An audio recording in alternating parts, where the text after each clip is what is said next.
Hi guys, in this video, tatry nating lagyan ng lock ang center cup. The unit I have right now is Toyota Hilux kasi mabilis nga manakawan tong center cup. I'll show you right now. I-attach ko yung link sa video description. So ang pinagbilihan ko is for Toyota Fortuner, Toyota Hilux.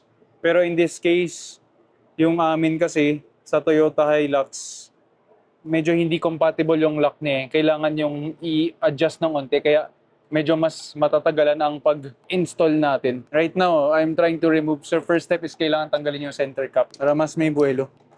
Ay, ang bilis lang pala. So flat na screw lang.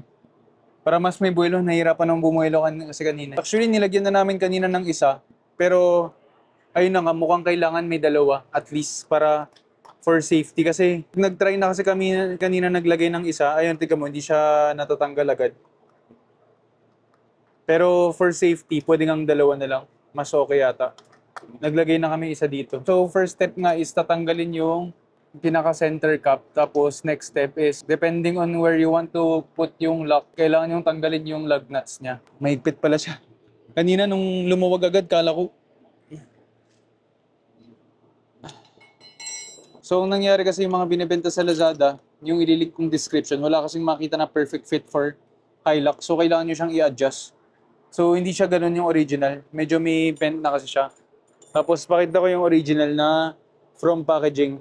Ito yung pinaka-original from the packaging. Tapos, tignan mo yung ginawa namin. Medyo bugbog na siya. Kasi tinatry namin mahanap yung perfect angle na para mag-fit tong butas. Para mag-fit siya perfectly dun sa may lug nuts. So guys, kayo na bahala sa pag-adjust. Tansyahin nyo na lang. Pero pakita ko lang, nangyari sa akin, nilagyan ko ng dalawa for safety. Tapos, isasalpak ko na siya sa loob. So, pagkalagay natin, dapat medyo ano siya, hindi siya yung parang alanganin na madadamage yung loob niya. Kailangan medyo may room tayo for na matutulak natin siya sa loob. Yan. So, sasalpak ko na lang siya. Ayan. So, maayos naman siya. So, babalik lang natin yung mga lug nuts.